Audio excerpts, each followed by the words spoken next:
we are talking about 3 different types of figures.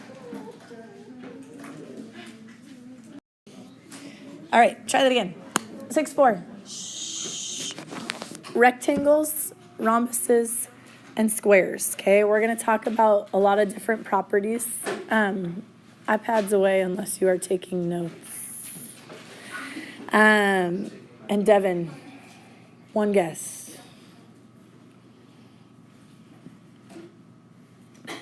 There you go. They are linked, but not the same. And you need to know the difference between them, okay? So rectangles, rhombuses, and squares. We are going to kind of define each one of them and then look at some of the different properties that come along with them. So first thing we're going to talk about, we're going to start with a rhombus. Okay. Can anyone tell me what a rhombus is? A diamond. A rhombus is a type of parallelogram, okay? Everything we're talking about today is a parallelogram. So it is a parallelogram with, and then the defining factor of a rhombus is that it has 4 congruent sides, okay? So it's a parallelogram with 4 congruent sides. It might look like a diamond, but a picture could be something like this, right? 4 congruent sides where your opposite sides are parallel. So these are parallel and these are parallel. Okay, that would be a rhombus. All 4 sides have to be the same for it to be a rhombus. Can anyone tell me what makes something a rectangle?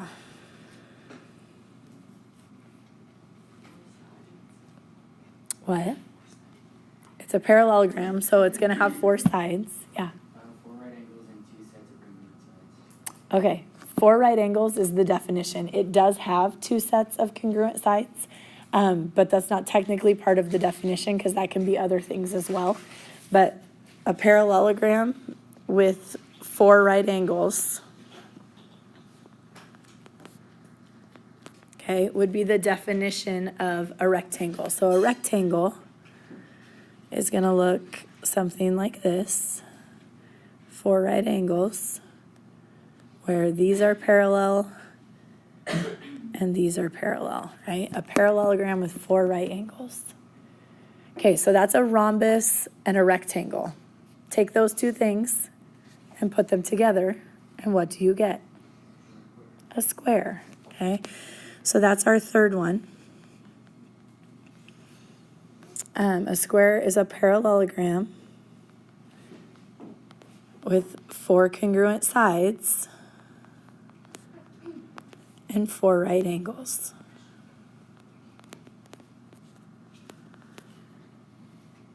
Okay, so something like this.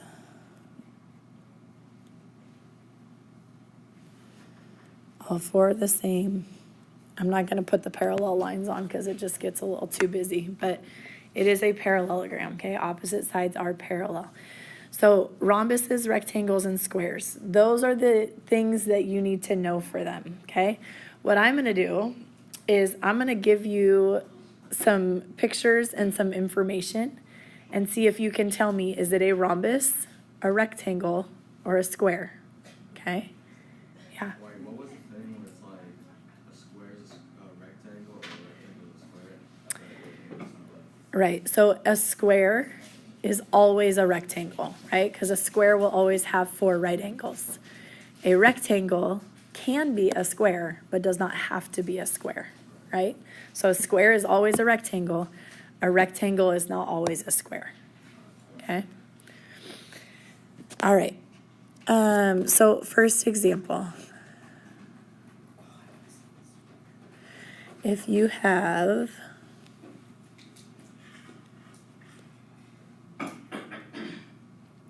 this picture, okay?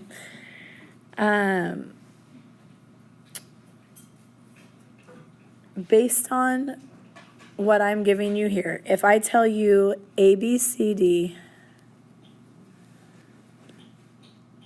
is a parallelogram. Okay, so here's A, B, C, and D. So I know it's a parallelogram, and I see one right angle. Can you tell me the most specific name you could give that? Rhombus, rectangle, or square? What's the best name you could give it? I hear two different answers. Tell me why. Convince me. Yeah, Angelina. Right, we don't know anything about the lengths of the sides, right? So we can't say it's a square. Even though they look like they might be the same, we don't know. Do I know it's a rectangle? Why? Do you have enough information to say rectangle? It says it's a parallelogram, right? Which means these are parallel and these are parallel. Okay, if I know this is 90 in a parallelogram, what does angle D have to be? 90. Opposite angles are congruent, right? What do I know about consecutive angles in a parallelogram? They're supplementary. So C has to be 90. So basically, I'm looking at a parallelogram with 4 right angles. That is a what? Rectangle. Okay, so that figure, based on the information I see there, is a rectangle. Do not assume anything. Yes, the sides look the same, but we don't know that they are, so you cannot call it a square. Okay? How about this one?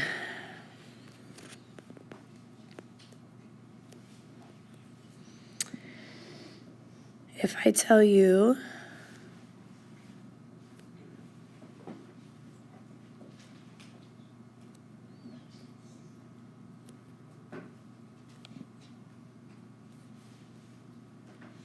okay, this is my setup, and I tell you this is parallelogram F, G, H, J. Okay, so I know it's a parallelogram. What's the best name you can give it? A square. Why? Because the right angle means they're all going to be right angles for the same reason as the last one, right? But I only know 2 sides. Do I know anything about the other sides? What do you know about opposite sides in a parallelogram? They're equal. So because they told me it's a parallelogram, I know this is congruent to that, and I know this is congruent. So GH is congruent to FJ. So I have 4 congruent sides and 4 right angles, so that is a square. Okay, so you have to use what you know about parallelograms to decide what it is. Questions on that? All right. Then there's a few theorems. The first one, it's theorem 613. You do not need to memorize it. You just need to memorize what the theorem says. It says this: diagonals of a rhombus are perpendicular. Okay? And honestly, the easiest way to draw a rhombus is to start by drawing the diagonals if you struggle with how to draw a rhombus well. But basically what we're looking at is, God bless you, something like this, right? If all 4 of these are the same, the diagonals will always form 90-degree angles in the middle. Okay, the diagonals of a rhombus are always perpendicular, always. Okay. And then the other one for rhombuses is theorem 614. Again, I don't care about the number, just know what it says. And this one says the diagonals of a rhombus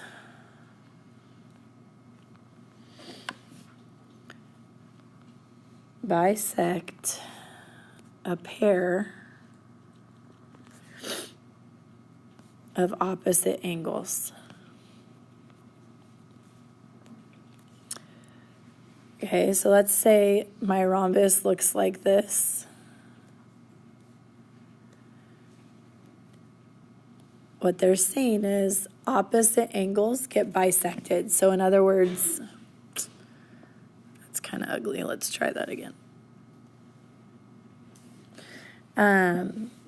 These angles and these angles are all going to be the same. Opposites are getting cut in half.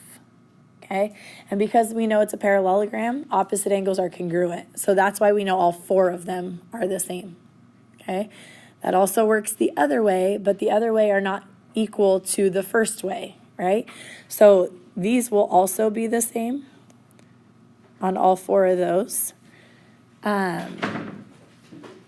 But not all 8 of them have to be the same. 4 and 4 will be the same. Okay? Questions on that? Okay, that's for rhombuses, right? So then what do we do with this example? If I tell you this is a rhombus and I want to know the measures of the angles.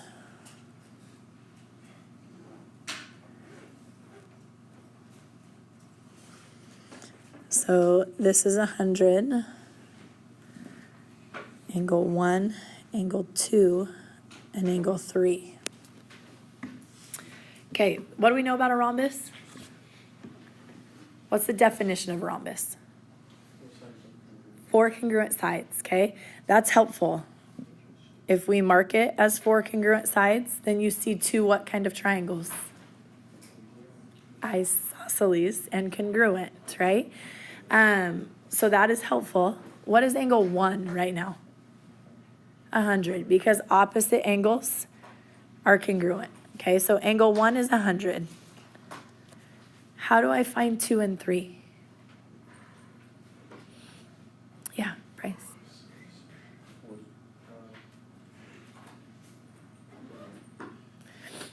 So look at it this way. Okay, well, you have an isosceles triangle here, right? Isosceles, which means base angles are congruent. So these are the same, and these would be the same as well, right? Because diagonals bisect those angles. So you can look at it as an isosceles triangle, or you can look at it as the same side interiors, however you want to look at it. But basically, you're going to say 100 plus, if we call this x and x, okay, plus 2x should equal 180. So 2x is 80, so x has to be 40, okay? So angle 3 is 40. What's angle 2? 40 also, right? Because these 4 angles are all going to be the same. Okay, so you can look at it as an isosceles, or you could look at it like this. Those are same side interior angles, right? So if this one's 100, then this angle down here has to be 80 to be supplementary, and you're cutting it in half, so 40. Okay, doesn't matter which way you want to look at it, they're both correct. How about this one? And this one is the one that I tend to see a lot of mistakes on,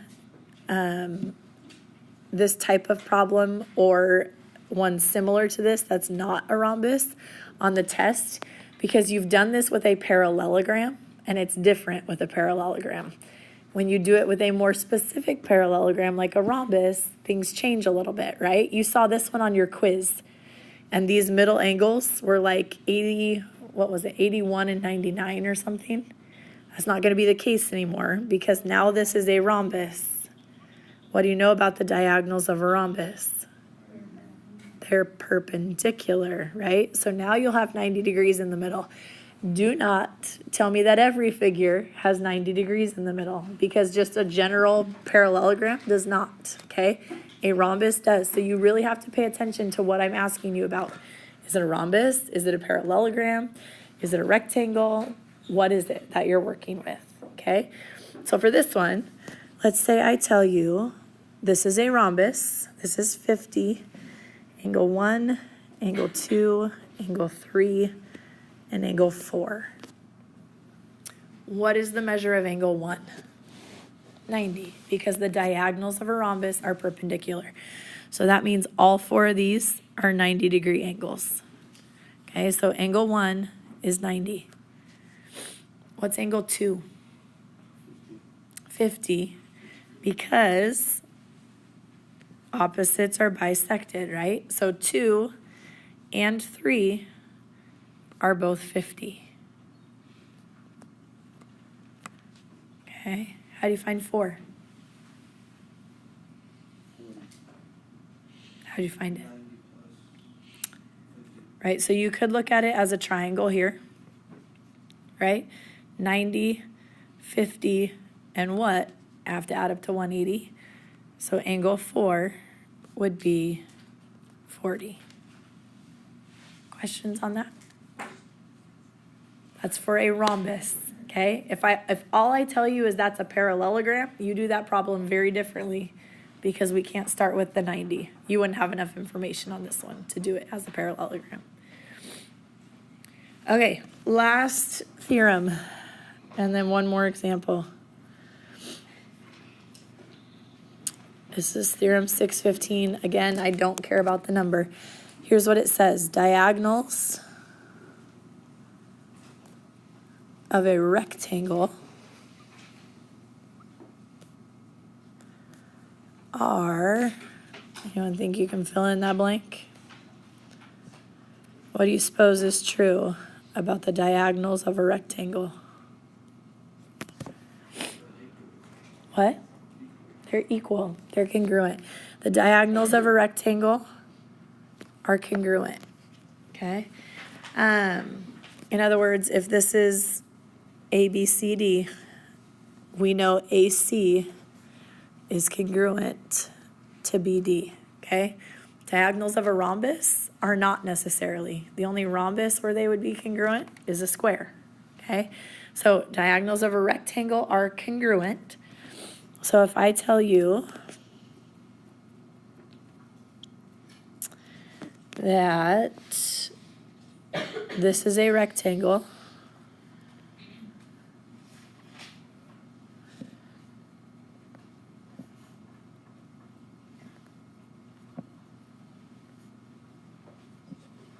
okay, and I tell you that FD is 2y plus 4, and I tell you that GE is 6y minus 5, and I want to know the length of the diagonals. You just set them equal. We know the diagonals are congruent, right? So you just set them equal to each other. So it's going to be 2y plus 4 equals 6y minus 5. So take away the 2y, add the 5, divide by 4. Oh, that got real small. So y would be 9/4, or if you want to do it as a decimal or as a mixed number, that's fine. You would call that 2 1/4, or you could call it 2.25. Okay, but that's not what we asked for. What's the length of the diagonal? What do you do? Just plug it in. You're going to substitute. So you can plug it in here, or you can plug it in here. So if I do 2 times 2.25 plus 4, I get 8.5, or 8.5.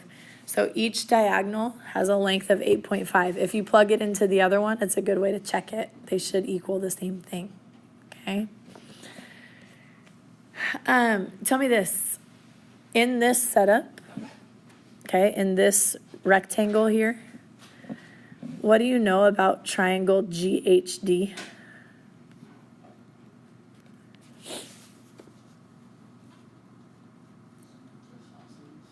It's isosceles, right? If this is a parallelogram, okay, and a rectangle, because we said at the beginning this is a rectangle. A parallelogram's diagonals bisect each other, right? Well, if the diagonals are equal and they bisect each other, then what we end up with is 4 isosceles triangles, okay? So you have isosceles triangles inside of your rectangle. 2 that are the same, 2 others that are the same. Any questions on that? Yeah. So, just an overall question. Whenever you make a shape, for example, why is it always tilted, not straight? Does that one look tilted to you? No. Besides that one, they're all like. Because I don't want you thinking that a parallelogram is a rectangle. Okay. Like a parallelogram can be a rectangle, but it doesn't have to be. So then I always slant my parallelograms so that you don't confuse it as a rectangle, right? But a rectangle has to have right angles, so that one will always stand up straight. Okay. But it's not wrong to make it stand up straight. It's just, I don't want you to confuse the two.